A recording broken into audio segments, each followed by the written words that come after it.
Hello, welcome and thanks for joining us for stage 4 of the Giro Rosa at Icrea as we bring you daily highlights here at Vox Women in partnership with Trek. Well, yesterday's stage finish certainly produced fireworks. Let's take a look now at how it all played out. Stage 3 of the 2019 Giro Rosa started in Saliana Mica and no one could have foreseen what was to happen. Kasia Niewiadoma was still in the leader's pink jersey as the peloton headed out onto the road. Taylor Wiles went on a lone attack, leaving the Canyon SRAM team of the Maglia Rosa to do the majority of the work on the front. The Trek Segafredo rider was on the final climb to the finish when Lucy Kennedy of Mitchelton Scott caught her and powered onto what appeared to be a certain victory. But with the road ramping up into Pied de Cavallo, Marianne Vos attacked. To everyone's disbelief, including that of the Australian Kennedy, the CCC Live rider dived for the line and stole the stage. It was the 23rd stage win in Italy for the Dutch woman, but all hearts went out to Kennedy, who was already celebrating her win when she was caught.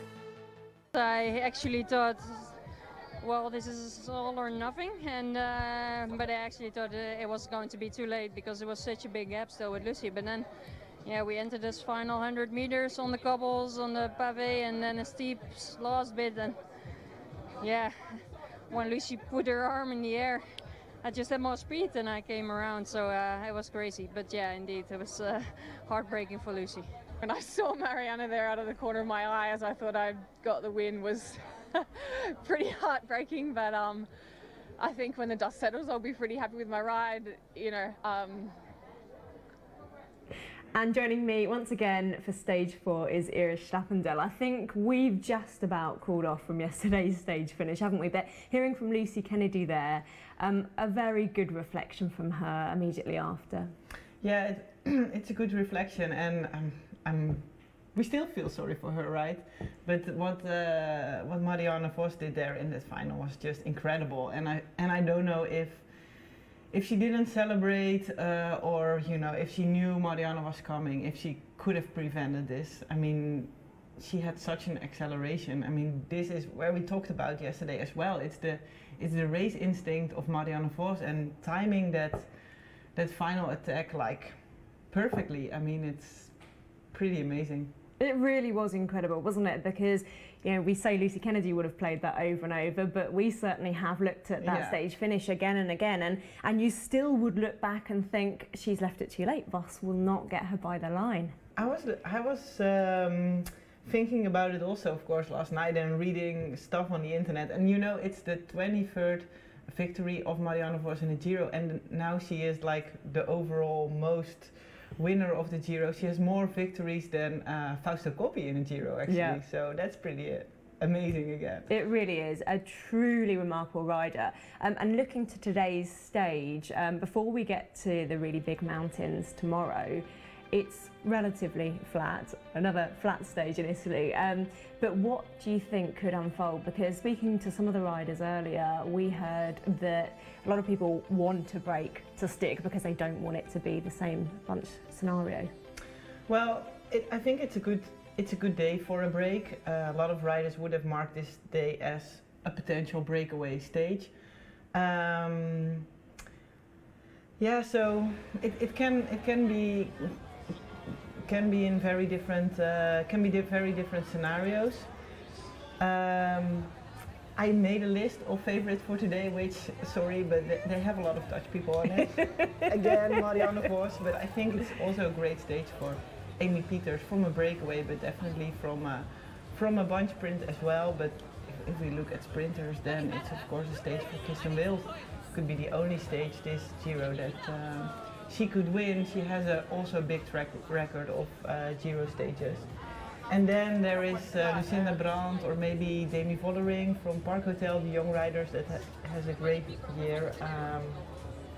And then I've noted Ruth Winder, and maybe speaking about Italians or the locals, she already favored herself a little bit, Arianna Fidanza. But yeah, you know, it's a Giro stage. It looks pretty doable with just one third category climb, but you know, it can be this crazy stage that the profile is actually a bit different than on paper, and it will be maybe a bit like all this crazy roadworks, small narrow corners, hectic final, whatever, nervous stage, like a lot of the Giro stages. So yeah, it could still be a sort of firework kind of stage. Yeah, it certainly could. And looking at that general classification, of course, it's Kasia Niewiadoma that retains the Maglia Rosa coming into today. But with our big GC interest in there, do you think it could be quite a quiet day for them and actually looking more to the latter stages with those big climbs? Yeah, I think for the GC riders it will be a pretty quiet stage. Tomorrow is going to be a big day. It's going to be the first real mountain stage, so they will have their eyes set on tomorrow. Yeah, it's a chance for the non-GC riders today, I would say. Brilliant. Well, let's hear now from some of those key people down at the start line. We caught up with Trek Segafredo DS, Giorgia Bronzini.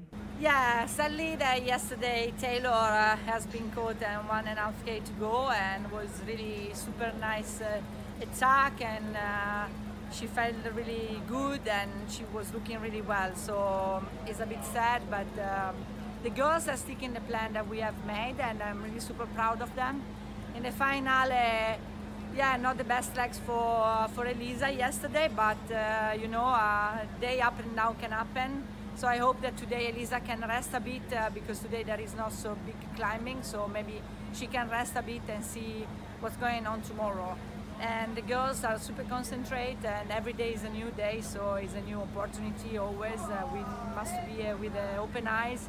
And I know a bit the area, so it's really tricky to be up the front and don't be dropped or be stuck in some issues. So I hope that anything gonna happen as a bad luck, and we're gonna be on board. It's going to be an exciting stage, I think. You know, last year at the Giro we had a few like super attacking stages, and I think today has the potential to be similar. So you know, at Lotto Soudal we have a few cards to play, so we're looking forward to an exciting day. We're just coming in today. Probably will be a bunch sprint today, but you never know. It's racing. Yeah, and then tomorrow I think the mountains start. It's one of those typical Italian stages in the Giro where it's just so many lefts and rights and ups and downs and a little bit crazy. So I think the bunch might be a little bit nervous. Hopefully it'll end in a breakaway. For me personally, I'd prefer that than a big bunch sprint. If it does come to a bigger bunch sprint, we'll still probably give it a go. But really going to try for a breakaway today. Yes, for me today can be an opportunity. I hope to feel good, because yesterday for me it's not a good day, but I hope for me today it's a good day, because this race it's near to my home, with no big mountains, but short climb, and I like today. Well, it seems like quite a relaxed atmosphere hearing from the GSs and riders down at that start line. And what is the reason for that coming into stage 4? Because, like we just said, it's not going to be a super important day for the GC, probably. So that makes it a bit more relaxed. And at the same time, we're a few days into the Giro. Like, the first excitement is a little bit gone, and everyone's sort of settled and got their rhythm, and so that's another reason that the atmosphere is a bit more relaxed, probably. Well, talking of the dynamic in the peloton, of course you've been a driving force for the Cyclists Alliance, and we caught up with some of the riders on the importance of this earlier today. I am aware of the Cyclists Alliance mentoring programme. I personally think that mentoring is so important within sport. I come from a track and field background, and I had a double Olympic champion, Dame Kelly Holmes, as my mentor, and I learned pretty much everything I know in the sport through her. So I think the more riders and sports people that can have a mentor just to ask questions of and learn from, the better. Just to share the knowledge just so that it doesn't die away with the riders or sports people. I would continue to work at the sport, but maybe like a DS, because my team will want to give me this opportunity in the future.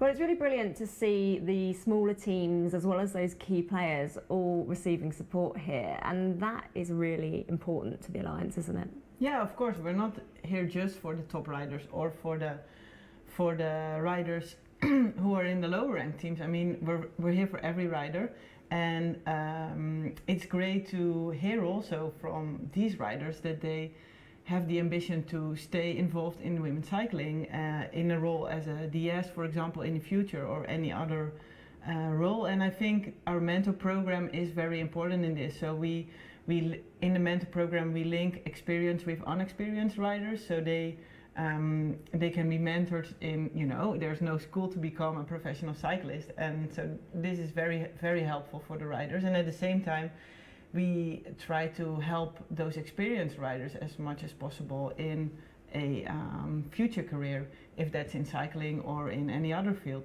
It's brilliant to see just how much that is gathering momentum. And before we get to the Stage 4 highlights, just briefly, what are the other key elements that you're driving at the moment? Well, we support the riders a lot with legal advice, and then we represent them as much as possible at the key stakeholders in cycling, like the UCI, like teams, like race organizers. And then there's all these other benefits, like the after career support, like financial support, or guidance, insurance guidance, yeah, it's trying to tick the whole all the boxes of where riders would need support. We try to support them. It's fantastic. Thank you so much, Iris, for the insight yet again, as we look back now at everything that happened on Stage 4.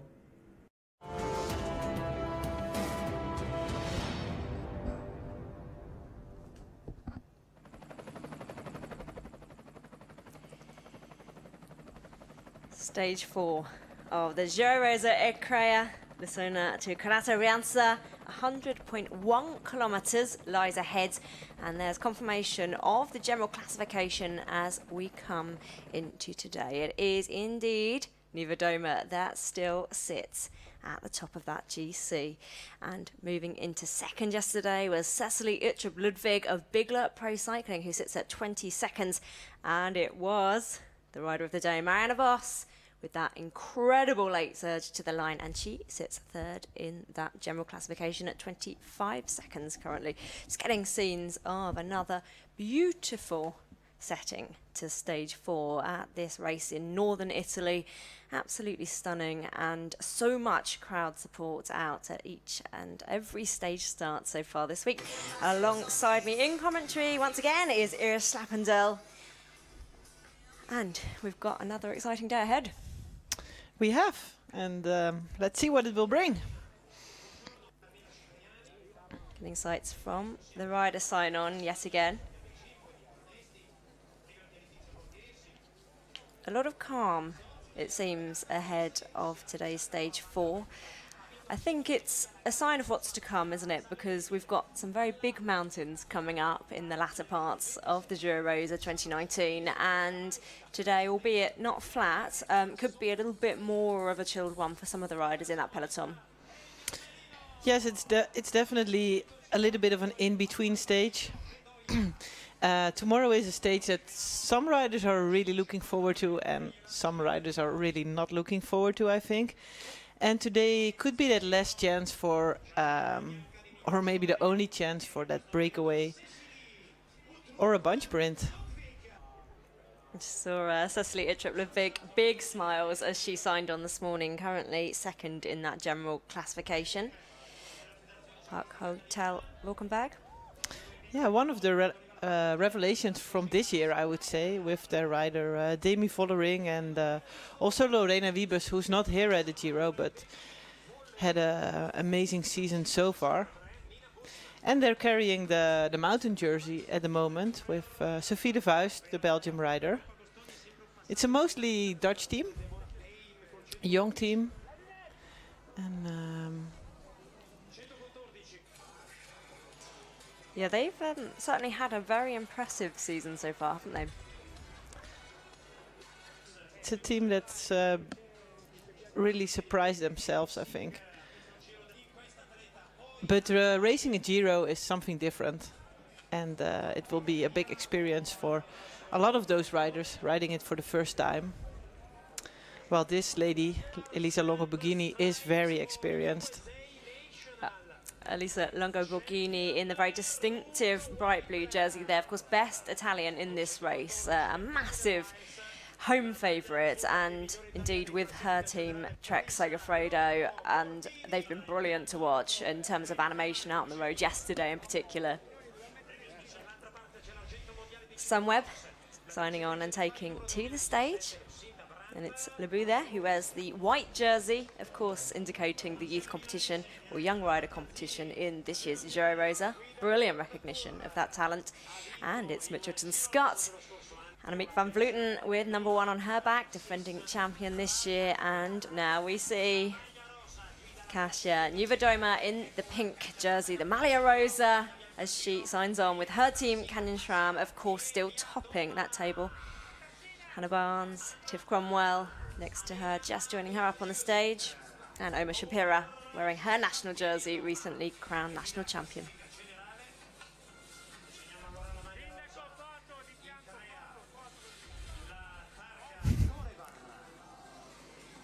And our first sight of Mara Vos in that jersey, because she is leading that points competition, of course. Got a lot of jerseys to look out for in this bunch, but I just can't talk about this enough. Let's just one more time revisit yesterday. Yeah, she was almost apologetic in a way, though, wasn't she, in the post-race interview for that scenario? Yeah, she was. I think, yeah, it's definitely typical for Marianne that she, yeah, would have been happy for Lucy Kennedy to win that stage after making such a great attack in the final. But at the same time, it's Marianne. It's the race animal inside her that is just always going for the victory. It certainly is. We saw Anna van der Breggen with her team. Bols Dolmans, of course, her in the distinctive World Championship bands, taking to that sign-on, and the last to see up there on that stage presentation. As we take a look now at stage 4 and that profile, and we've marked this as one of the less complicated days, the flatter days, but actually in terms of, once again, the technical twists and turns, it's another one that is quite hard to predict. Yeah, I've raced a lot in this region, and it's pretty unpredictable.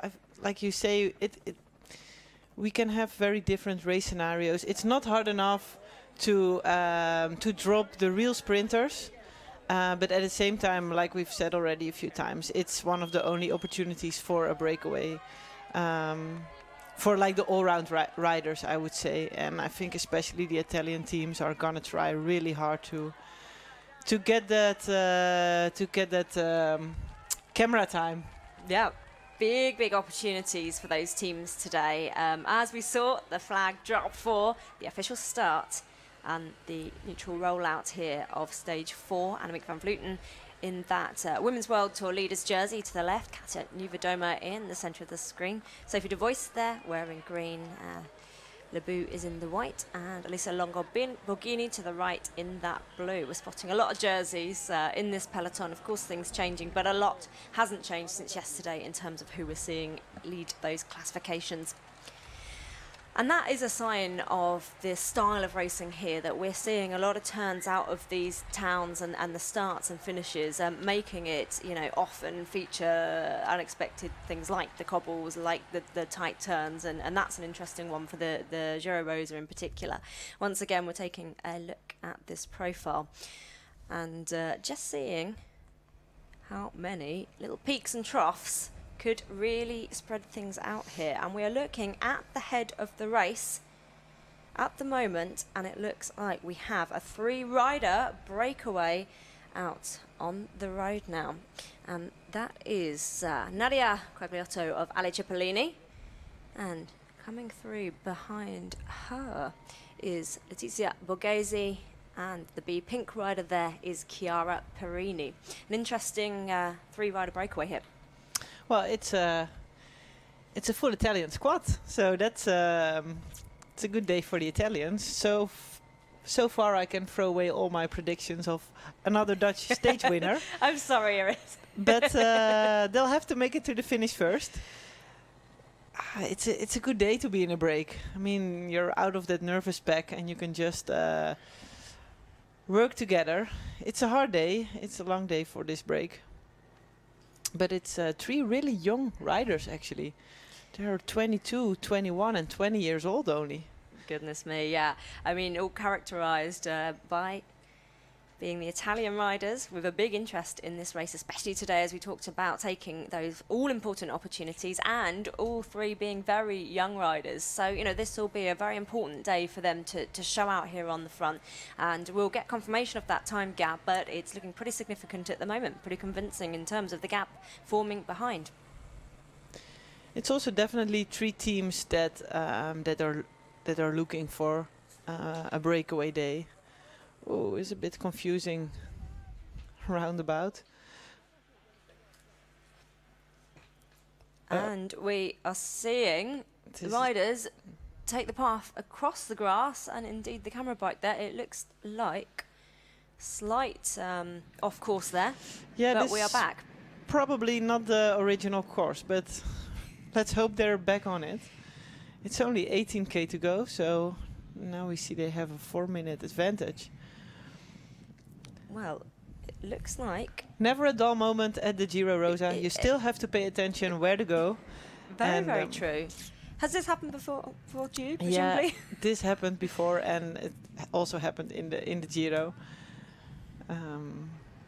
They always say it's the responsibility of the rider to know where to go, but everyone can imagine that it's impossible to know the exact course of every stage. I had it once in the final of the Tour of Flanders, actually. I think it was 2006 or 7 that behind the solo leader the brake was sent the wrong way, and I wasn't in the brake, but they entered the finish from the opposite direction. Oh my goodness. I mean, something you definitely don't want to happen, but I can imagine, you know, that is not something that you're very concentrated on. You're concentrating on the race, in the break, in the peloton chase, and actually looking up the road ahead to exactly where you're going isn't really the priority. No, especially in the final of a race, and you're just very focused on that motorbike who's in front of you, and yeah, you cannot give all the responsibility to the motorbike in front of you, but you sort of follow it. So yeah, it would be nice if he takes the right route for sure. A little bit of an off-road detour there, but anyway, in this case, I mean, the gap's so big, it will probably not make a huge difference. Yeah, a very important factor. So let's just look at what that time gap is then. So 3 minutes 54 seconds to the main chasing peloton with 17.6 kilometres to go. We saw that over 4 minutes earlier on in the stage, and it's sort of come down a little bit, but still hovering just below 4 minutes. You know, at this quite late stage in the race. Yeah, they had a maximum advantage of 4 minutes 30 in the race. There's a climb coming up with 10k to go, a 3rd category climb. It's probably a moment where the peloton will take back a lot of time on this on the break.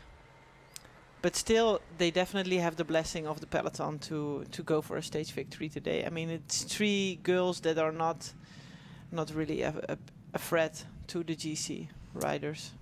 Yeah, well, let's have a look at that then. So Nadia Quagliato of Ale Cipollini is currently 36th in that general classification, and she came into today with 3:35 down on Nivedoma, and then Letizia Borghesi of Aramatalia Vaiano is 66th in that GC, and Chiara Perini of B-Pink 98th. So an interesting dynamic there in terms of how dangerous that looks to the peloton and those GC contenders, as once again we see Canyon Schramm just controlling things on the front. We talked about it a bit yesterday, like who's taking the responsibility and who's leading the chase, and I think today is typically such a day that teams are just looking at each other and no one really wants to ride in the front all day. The riders in the break are not really dangerous for the GC, so they're sort of like bluffing who's gonna chase, and that's how you get such a big advantage. You don't see it really often in women's cycling, actually, that there's a break with more than 2 or 3 minutes advantage. But like we said at the start, it's a bit more relaxed today, so maybe maybe the teams are pretty okay with this break, fighting for today's stage win. And in terms of just how difficult these 10 days are in their entirety, this year's Giro Rosa Icrea is, you know, undoubtedly really looking to be the hardest it's been in the 30-year history of the race. Is there that element? I mean, it's easy for me to sit here and say, well, this is a slightly easier day, but in terms of the riders who are looking to those big mountains, those big hills later on, are they going to look to recover a little bit in that bunch today? Yes, they're definitely gonna try to recover, and or try to recover. They're just saving energy. I mean, racing for a GC is every second of the day. If you're racing or not, you just all the time have to find that save energy as much as possible, and that's in the bunch. That's taking, eating, drinking, taking care of yourself all day, and doing as less work as possible. And that's around the race, that's in the race, because that can be decisive tomorrow. At the same time, you should never just be like hanging around or sleeping in the back of the peloton, because maybe you remember what happened 2 years ago in the Giro, but I think Annemiek van Vleuten lost the Giro there by being too far back in the bunch when there was suddenly crosswinds, and she got caught by surprise and was in the third or second group and lost very valuable minutes that day. Well, she's not gonna lose those, because I see her sitting around position 10 or 15 there, right behind the Kenyan SRAM train. And it's very interesting to look at a rider of her caliber and her years of experience actually saying how much she's still learning, because she said, didn't she, how much she learned on the back of that actually you can never rest on your laurels in that scenario. But, you know, it's always interesting for me to hear riders of that level of experience saying that actually there are still those elements that catch them out. True, and there's a big difference between being relaxed and saving energy, and then there's just like not paying attention and resting on your laurels, like you say. So there's a big difference. So 15.1 kilometres to go here on stage 4 of the Giro Rosa Icrea. With that time gap now, 3 minutes 46 to our 3-rider breakaway, which at the moment is Nadia Quagliotto, Letizia Borghese and Chiara Perini. All Italian riders with a lot of interest in showing out on the front, and that is indeed what they are doing so smoothly and so successfully. And it's brilliant to see 3 very young riders out the front today. And Ale Cipollini have been just such brilliant animators over the first opening stages this year. Yes, we saw Romy Kasper already in the break.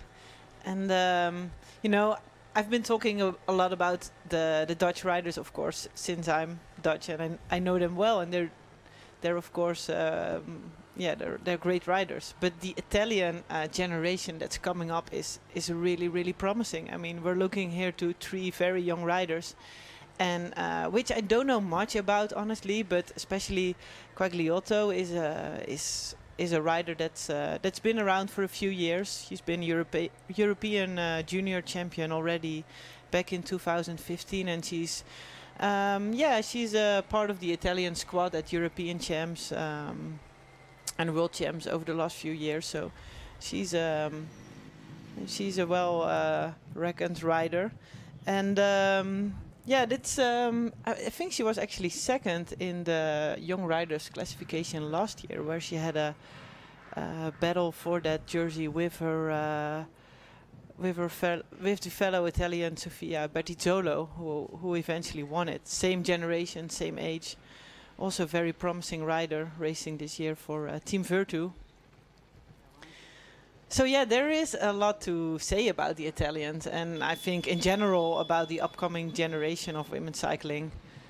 Yeah, Annemiek van Vleuten is already 36, and you know, the other riders we see winning the last week, like Marianne Vos, is already just over 30. But riders like Nima Doma, Cecile Utrup, they're still in their 20s. So I think that's the thing, isn't it? We can so often say, you know, the level of experience of some of these riders in their sort of early to mid 20s, and it feels like they you know, have the experience of riders that are older than themselves, because we've seen them riding and being successful since sort of youth junior ranks, and that's the thing with cycling. People get into it so young now. Alice Barnes saying the other day that she was racing national championships at 8 years old, and then you start to sort of look at them as being alongside those older, mature riders, but actually forgetting that they're still very, very young themselves. We've talked about the protected riders and in terms of who will be sitting in that bunch today, and we just keep seeing Kasia Niewiadoma just tucked in there behind her teammates that are working on the front, and as always Annemiek van Vleuten as well tucked in, and Ashley Montpassio as well. 13.2 kilometres, and that time gap now 3:33. Still very significant as we go ever towards the finish of stage 4 in Carrata Brianza. Today's stage 100.1 kilometres in its entirety, and we have just 13 kilometres to go. Mitchelton Scott, Canyon Shram, WNT, the riders we'd expect to be just looking after their GC contenders in the front of that pack. Bigler there as well, of course. Cecily Ludwig currently second in that general classification, and that is what we can expect to see start to really explode out on those big hills. One thing we were really looking forward to tomorrow on stage 5 was the Passo Gavia. Unfortunately, that has been taken out. I mean, we saw the likes of Van Vleuten closely recceing that and really looking forward to that finish, but ultimately it had to go, because if there's that level of unpredictability with the weather, with any risk to the peloton, it has to go. Yeah, I understand there's been a landslide on the pass, so yeah, unfortunately it's been taken out. It's still going to be a really hard stage. We did the stage more or less the same as it is tomorrow in 2011, and I have no real memories of it, so that's probably a sign it's been really hard. Because I'm pretty good in erasing memories of mountain stages. Another very hot day in Italy today for this race, and I feel like this is a good time to clear up some things we've been chattering about on Twitter in terms of what the ice cream delivery in the pantyhose meant. And maybe that is a good moment, yeah. Which is probably, hopefully clear now. I'm Dutch, so I'm not a native English speaker. And I don't eat ice cream on the bike. Well, now I do, but when I was racing, I didn't. And also these riders aren't eating ice cream on the bike, but they put it like in an ice sock, I should say, in their jersey, just to cool down. Yeah, so the ice socks, a very nifty way of just cooling the riders down on a day like today, and indeed every day, because we've seen everyone trying to cool themselves down before the stage starts. But I would say everyone's welcome to give us feedback or questions or whatever they like us to talk about on Twitter. Absolutely. Keep using that hashtag Giro Rosa, and let us know at the Vox Women account on Twitter if you've got any questions, and we will endeavour to answer them in our commentary. We'll be here every day. Iris will be back with me once again tomorrow, so please do get in touch. And in the meantime, we see Sophie de Vuijs going for that mountain points that are still left there. Of course, the first point's already taken by the break. And we see also WNT chasing, so yeah, they probably realize that they are throwing away the only chance for their sprinter, Kirsten Wild, on a stage victory this week. And yeah, maybe them starting chasing right now is a little bit too late, but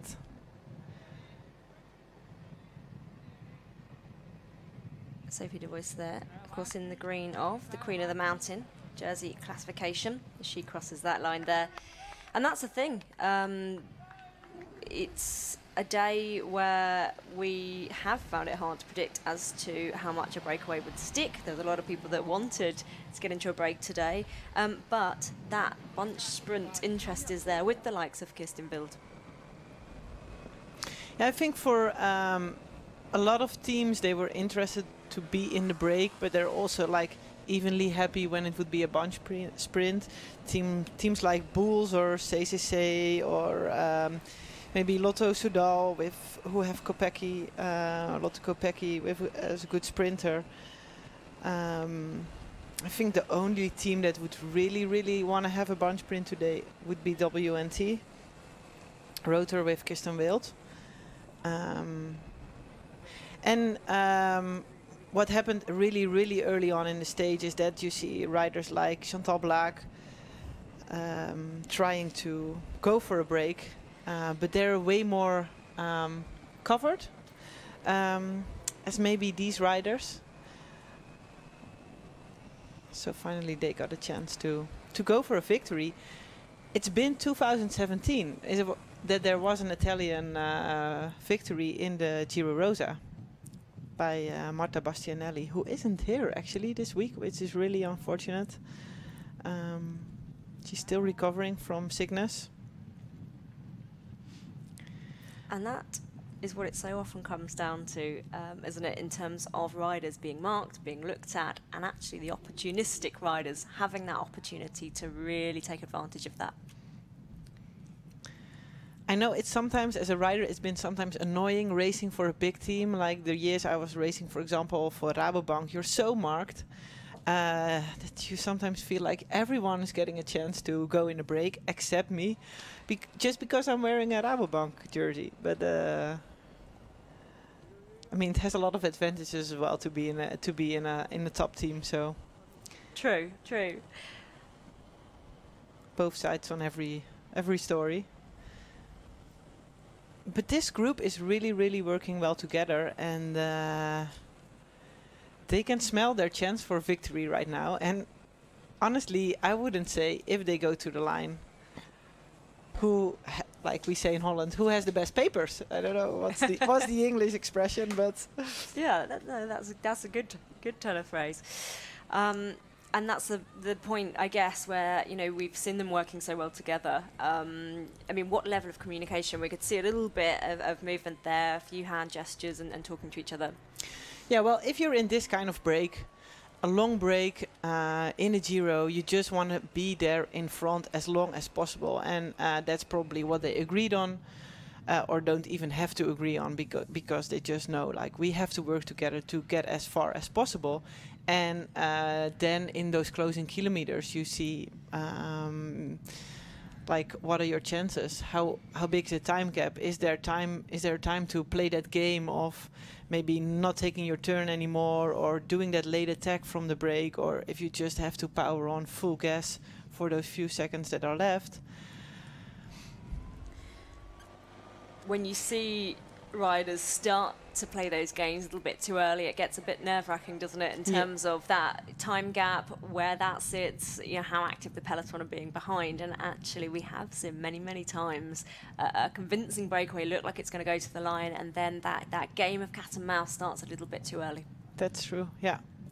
And these three riders, they're just they're young riders, they're Italian riders. It would be huge for all three of them to take a stage in the Giro, and they probably know each other all pretty well, so they will know each other a lot better than we know them, and they can also, if you're in that break, you feel if you're the strongest or not, and who has the more faster legs. Although it's always a bit different sprinting from a small group after a long day in the break than, for example, in a bunch sprint.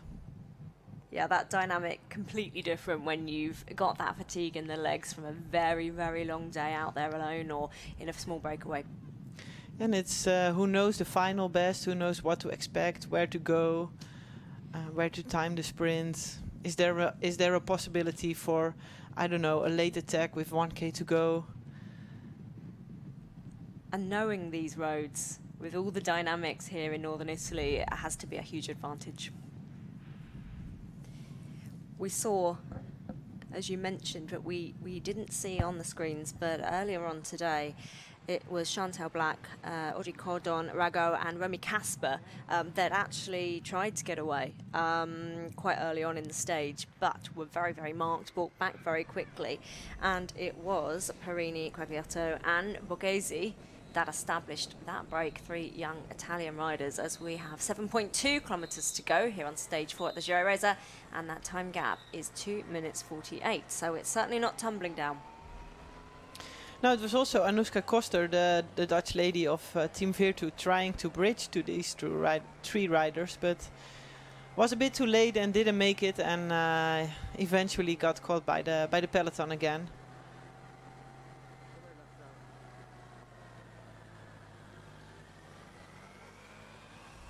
So I would say it isn't the most exciting stage,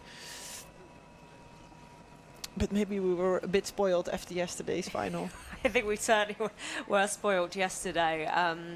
You know, so much analysis going on after yesterday's stage finish, one that none of us expected, not least Kennedy, but you know, cannot take that ride away from her. What a brilliant day it was for her.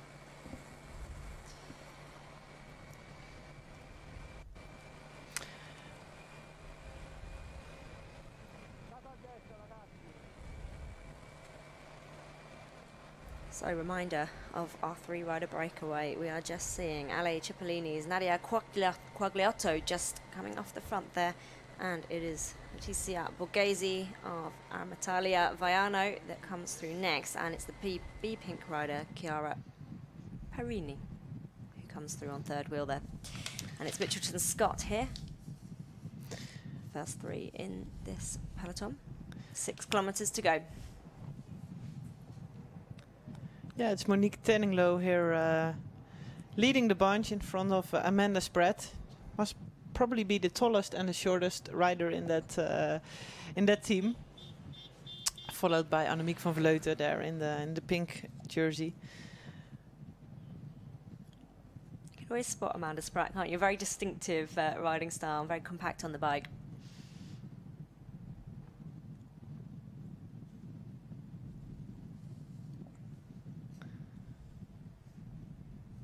I would say from this street rider breakaway, maybe because it's the most well-known rider, Quagliato. She won the mountains jersey as well in the Tour Down Under this year. And she has the most experience on a World Tour level, because you also shouldn't forget that the other 2 riders, and especially Borghese, who's riding for Vaiano, it's a smaller Italian team that doesn't race a lot on a World Tour level. And then riding the Giro with all those big teams, it's quite an experience. It certainly is, and you mentioned Quagliato there. She's not only got some great results under her belt herself, but being within that team, she's going to benefit from the experience of some of the older riders as well.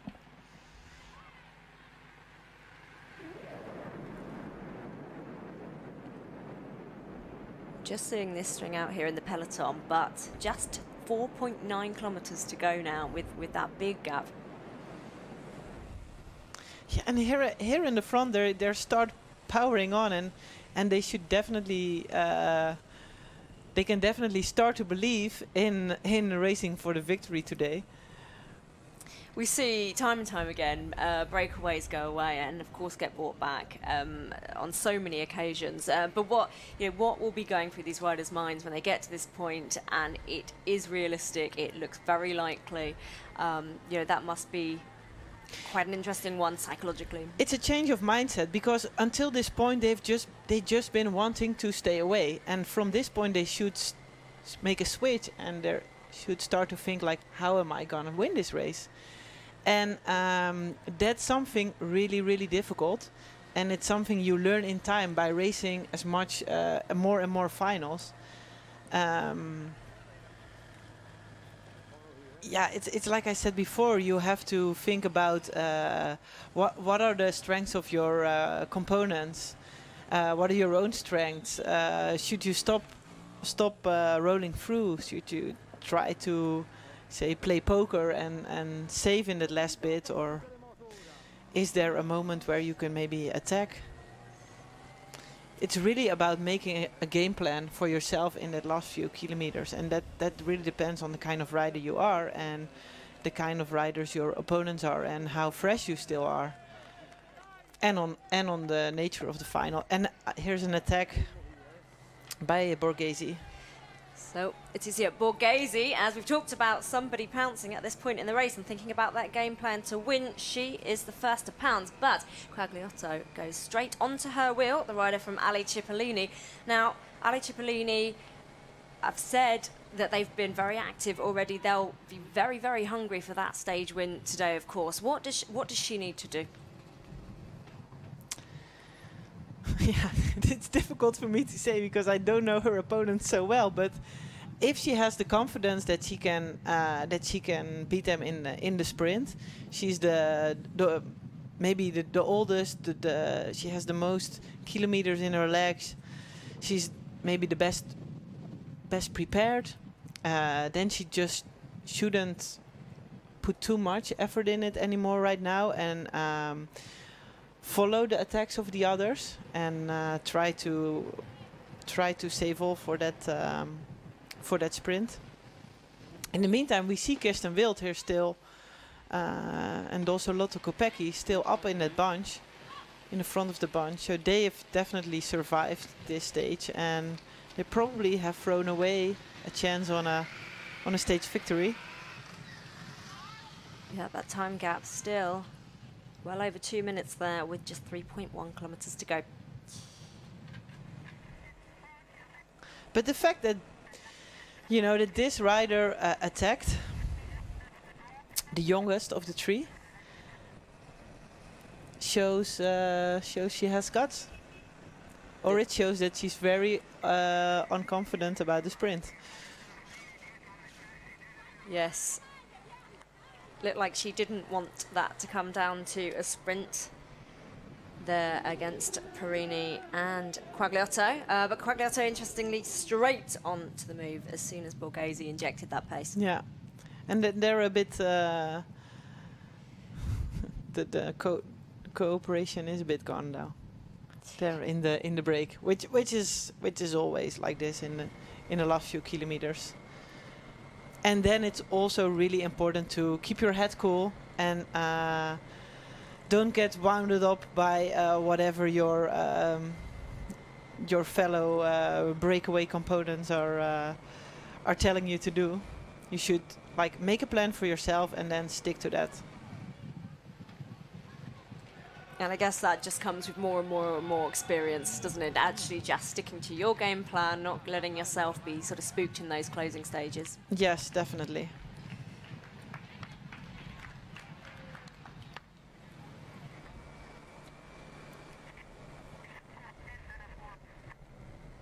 That time gap coming down to 1 minute 53, but there is just 2.2k to go with that peloton very active behind, but still 1 minute 53.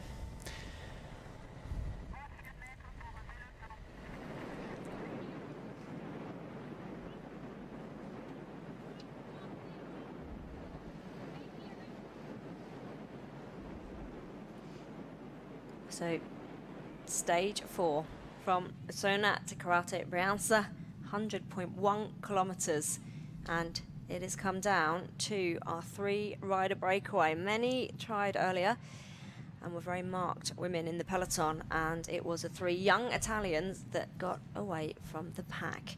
A lot of riders with an interest for it to come back to a bunch sprint today, but with just a couple of kilometers to go, that time gap has been hovering around 2 minutes and hasn't been tumbling down. We'll get confirmation in just a moment as we move ever closer to the conclusion of stage 4. It's been a absolutely nail-biting Giro Rosa Ecrea so far, with just 1.3 kilometers to go to Karate Brianza.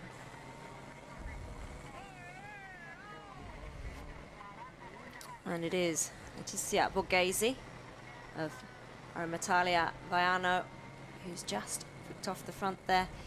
Daria Quagliotto of Ale Cipollini, those familiar bright colours of that team, and Chiara Perini is the rider from B Pink with just 1 kilometre to go. 1 minute 49. They know that they can start to play that game now, Iris.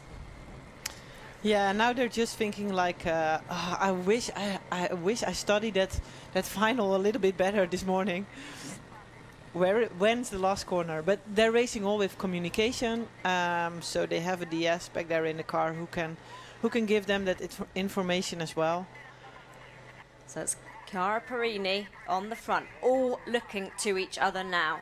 Quagliotto comes through. She has been quite vocal. She's looking at her 2 riders that have been in this breakaway for much of today's stage 4, and it is Letizia Borghese that tops out those 3.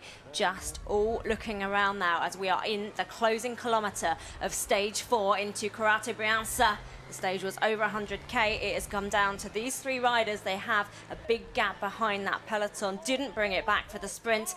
And what are we going to see these 3 young Italians do to play this out as we get to the conclusion of this stage? I think Borghese is playing it really, really cool there in the front. Looking behind, and Quagliotto seems to be a lot more nervous. This will be a very, very big win for the person to take this stage. 3 young Italians took their opportunity to go as we reach that 300-meter mark. With Perini in the best position, if she can attack from here, from the back, take some meters. And it's Quagliotto that takes it on from the front. She's followed by Borghese. Perini there in 3rd. It's Quagliotto that takes it from the front. She is powering towards that line, but Borghese comes round. Who is going to take the stage 4 victory? It's a punch from Quagliotto there, but let's look at that photo finish. Oh my goodness, we saw Quagliotto punch the sky there, but a big lunge from Borghese.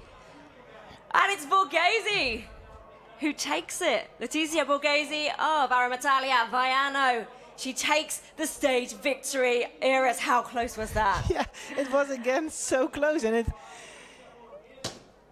it's unbelievable. It's a different scenario than yesterday, but at the same time it feels a bit like a flashback.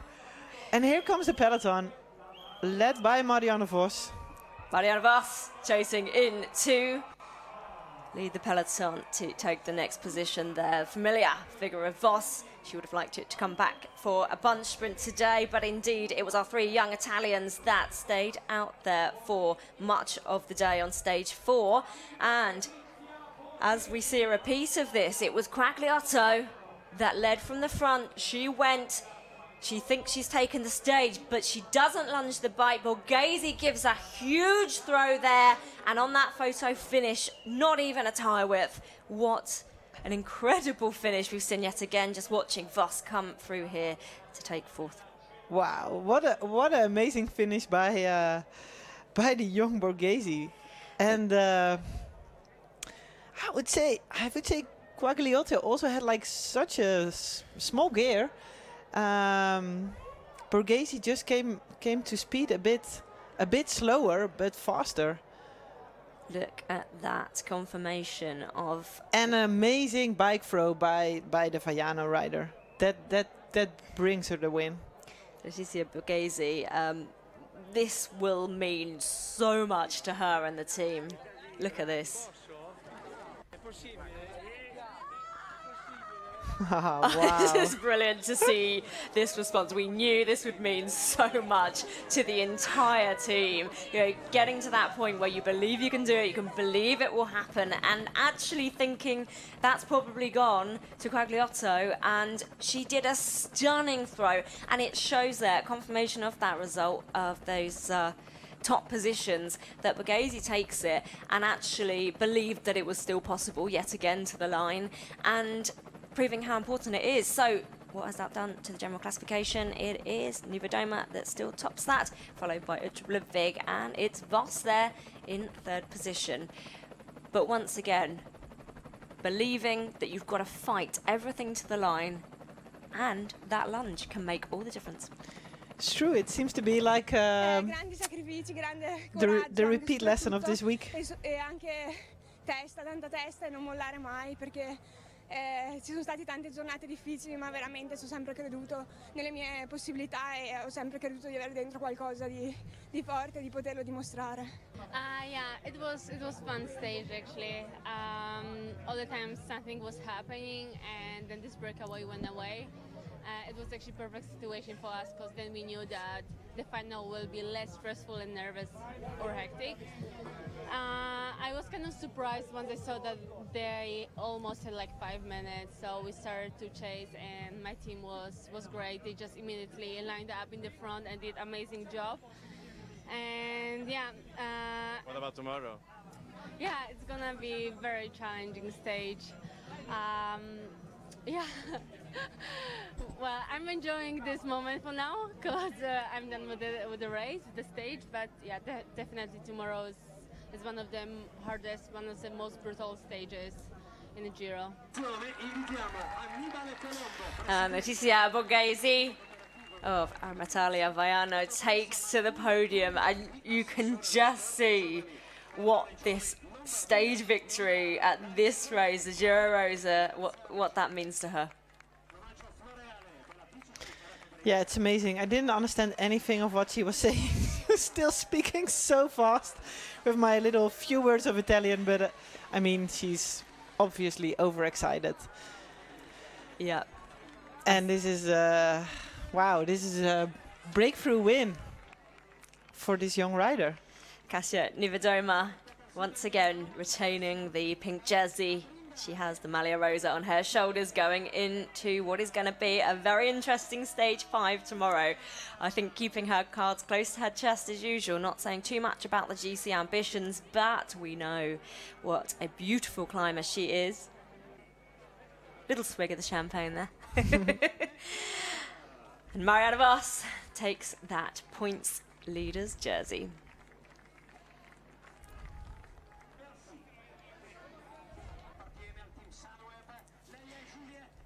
Julie Lebeau takes the white young rider classification jersey for Team Sunweb.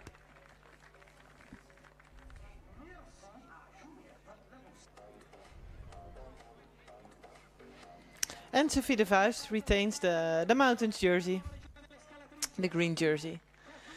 But with the real mountains to come, the next days, that's going to be an interesting classification as well.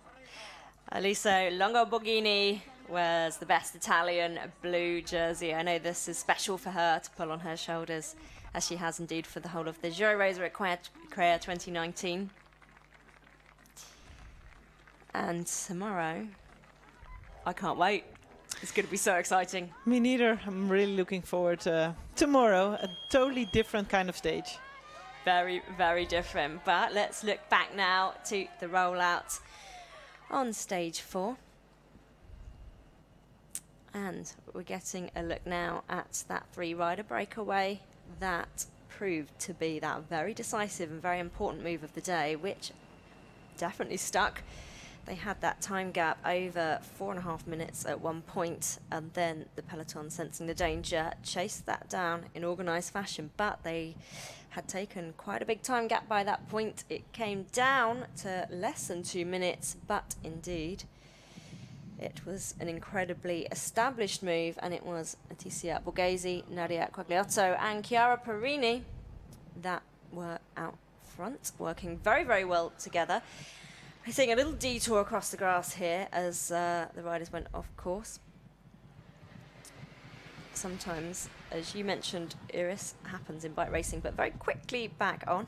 A little detour for the vehicles there as well, but they quickly re-established, had a big gap behind them at that point in the race. It's Canyon SRAM who took responsibility for a lot of that chase today, protecting their GC leader, Kasia Niewiadoma.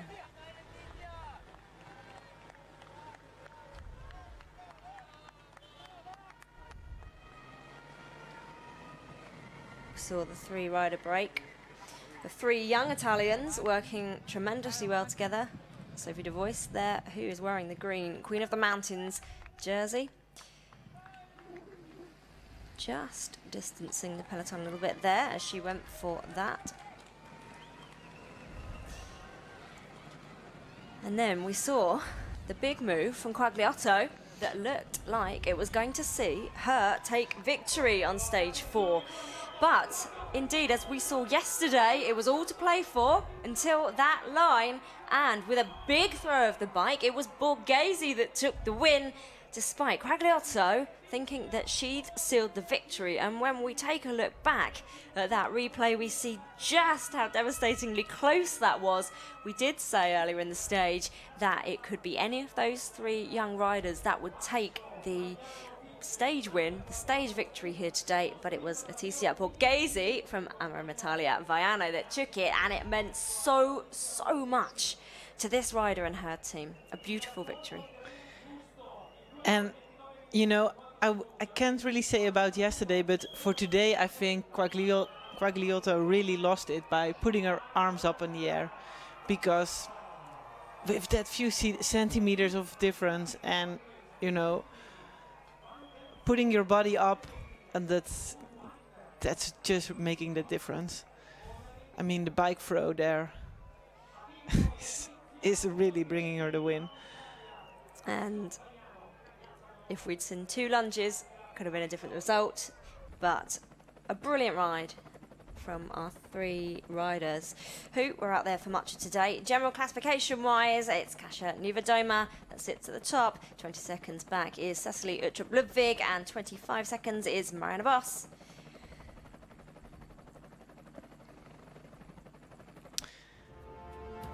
Back of stage 3's finale, we talked a lot about making sure you were very safe to do that victory salute on the line. We didn't expect to see that scenario again today. No, we definitely didn't expect it. And I mean, how close was it again today? I mean, closer than yesterday. But very different final, of course. Very different. We'll talk more about that stage finish in just a moment, but we've been catching up with some of the riders out there and getting their reactions to today's stage finish, in particular our stage winner. It's a wonderful day, I cannot believe it. It was very hard, but I believe until the end, and so this dream became true. Yeah, we actually thought today could be a breakaway day, so it's been quite easy to let it go, and apart of that, it's been a stressful race because it's been a lot of up and down, left and right, with many bumps, and it's been fast, yeah. We're the ones that teams look to do the work, and so that's as well why we weren't too fussed about the breakaway and didn't want to chase until the gap was really big, you know, also to make other teams panic in case they wanted to go for the stage or something. But I think we controlled it well, you know, we never had to invest too much, we just just brought the pace up a bit more, and then towards the end some other teams took over, so obviously interesting trying to get back for the final for a sprint. But yeah, it's tiring work, but you know, we got a lot of extra energy with the pink jersey. It gives us wings, so you can say. But yeah, the team's good, morale's great, and got to fight for another day. A dream come true, she said there in the post-race interview. Just what will that mean to her? Yeah, I believe it's a dream come true. And I think she played it very cool for such a young and unexperienced rider. She did race a very good final. And she timed it exactly right. Maybe there's a bit of luck, maybe there's just been some super lags, but no, I mean, yeah, big applause for this rider winning the stage like this, and the rest of the Giro, it will be fantastic for her and for her team. I mean, don't forget, it's a really big victory for one of the smaller teams in this race, Italian team. So no, it's definitely a beautiful day. And we knew today would potentially be one that a breakaway could make it to the end. Can you explain a bit more about that dynamic, and the riders in that peloton very happy to see that go? Yeah, we talked about it a bit during the race. It's you know, there are riders that are very marked, and that are the riders from the bigger teams, because the other bigger teams who are going for GC don't want to chase those strong riders. and they also know, for example, well, when there's a Bulls or a Mitchelton or a track rider in the break, that they're not gonna help them chasing. So for Kenyan SRAM, it's perfect to have these 3 riders in a break from a little bit smaller teams, or at least not the strongest components for the GC, and it just is a lot more relaxer in the bunch if you know that break is okay to go and take some minutes. And it takes also away the risk of racing a sprint, which there's always a bigger risk for crashing, especially there's a big difference sprinting for first or sprinting for 4th place.